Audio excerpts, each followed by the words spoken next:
who Keith Raniere is as a cult leader, because also calling out the characteristics of him might help people see cult characteristics in somebody else that they may be following.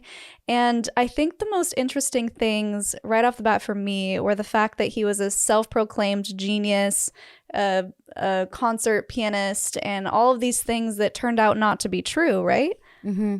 Yeah, so he's inflating his ego and saying, "Oh, I'm amazing and you should follow me because I'm brilliant and I have the highest IQ," or whatever it was that convinced people to want to follow him. He took it a step further in that he had a faux humble quality. He never said anything about being this, like all those things you said, he never said it. He got what we call the flying monkeys, right? You know that term from the narcissism. For if anyone's listening to it doesn't know, it's from Wizard of Oz, how the Wicked Witch had her flying monkeys do her dirty work. So he had his flying monkeys, or what we call the Greek chorus, around him, touting his credentials. So, and he would even say things like, you know, even the test that I took to establish my IQ, 240 or whatever it is that is, it's a measure. It's a measurement, but it doesn't, so it would be more like a humble display of, or even the name guru. He'd be like, well, how can I be a guru? I mean, you guys can't even complete your goals, so clearly I'm a terrible guru.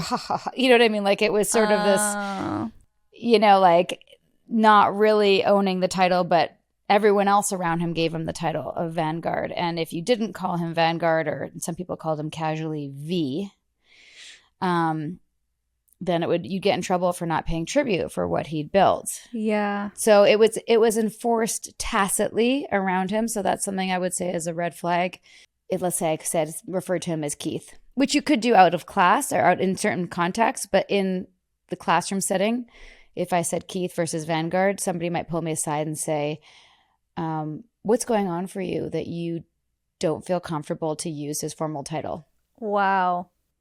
Right. And it would be like, oh God, what did I don't know.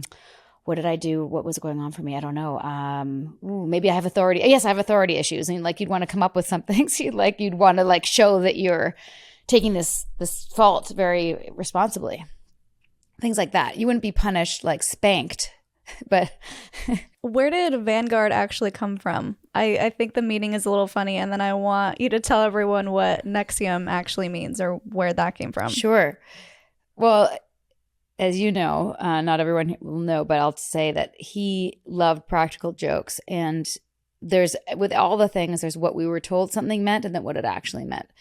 And Vanguard, if you look it up, is like the forefront or the leader of and in this case, a philosophical movement. There's, Vanguard painting and Vanguard real estate. Like the name Vanguard is like the forefront, the leader, right? And so in that context, we're like, okay, sure, that's what it means. But Vanguard was also like a character, I think, in a video game that he used to play in the 80s. So I think he just pulled it from that. And the NXIVM, we were told, was a made up word that was like a merge of Greek and Latin that was supposed to be something about a meeting place for education and community or something like that. Great. That sounds really nice. But then Bonnie actually found out when she did some research that if you look up from the root word nexum, it has to do with Roman times, but refers to debt bondage, which means having a slave for all time. Wow. So yeah, this is, yeah. And that explains a few things. Yeah. Yeah. I was going to say that checks out. Yeah. Yeah. So Keith has this very interesting persona. Through most of the videos, he had long Jesus hair and he's kind of dorky looking, but everyone is just falling all over him and hanging on his every word. And I found that so interesting. And I think you've mentioned in a few places that when you first met Keith, you were like, this guy's a little, this is the guy, this is a little weird. At what point did that change for you? Or did that change for you? I mean, I think over time, firstly, as he cleaned up, he went from being long-haired and super uber dorky with knee pads and volleyball gear, and sweatbands. And you've seen pictures of that, I'm sure, from the early days. And eventually he had a they were cleaning up his image, to rebrand, no pun intended. And they cut his hair and they put him in nice shirts and nice jeans, and he looked more distinguished.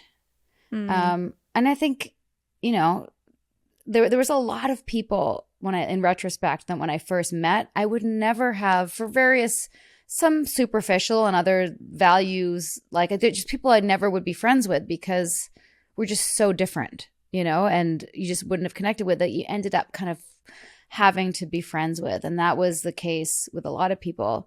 And if you didn't like somebody, you often would have to get an EM, or in this case, it was called a projection sourcing, where you would get whatever you didn't like in someone was always pointed back to a part of you didn't like that you're projecting onto them. Mm-hmm. Right. So like, if you reacted to somebody or like felt repulsed by them in any way, it was just an opportunity to like work on yourself and to grow. So ultimately, I mean, I had sourcings and EMs on so many people, including Claire Bronfman, actually, is somebody who like I never liked and I just thought was a mean and horrible person. But of course, that if you said that, then that means I'm a mean and horrible person. Oh. Right? So you'd have to be careful about what you express. So I guess my point is that I kind of just got used to people that I didn't necessarily want to be around. Yeah. And also I didn't have to be around him that much. I lived in Vancouver. I'd come to trainings. I'd maybe see him once in a trip or twice. The only time I spent more like intimate time with him in terms of like not in that setting was we all went to Fiji. Oh. In the year before I left. Yeah, we went, I don't talk about this too much. I went to Fiji because Pam, now we know his life partner, was dying, which I did know that she was dying, and her request was to get the higher ranks to the island and like just to be together. And it was a great trip. And I kind of got to see him a little bit like off hours, or not, that's not the word, off duty. Oh, right. Did his persona change? It did. Yeah. He was more casual and he was a little bit like, I remember Nippy, because one of the reasons Nippy went is because he was helping to build SOP, the man's group. And we thought that we'd be doing more work there. Like Nippy and I were like, let's, use this time to move things forward. And Nippy's like, why did I come all the way? It was expensive. Like, why did I come all this way and spend all this money? He pointed out that Keith was like very juvenile, like just like a frat boy, kind of like innuendos and, just was in a casual in a way that we'd never seen him before. And now that I've seen The Vow season 2, it makes sense because that's sort of what he was used to, just sitting around on couches and have women fawn at him and stare into his eyes and like serve him, right? Hand and foot. We hadn't seen that. We hadn't seen like that. We weren't privy to that.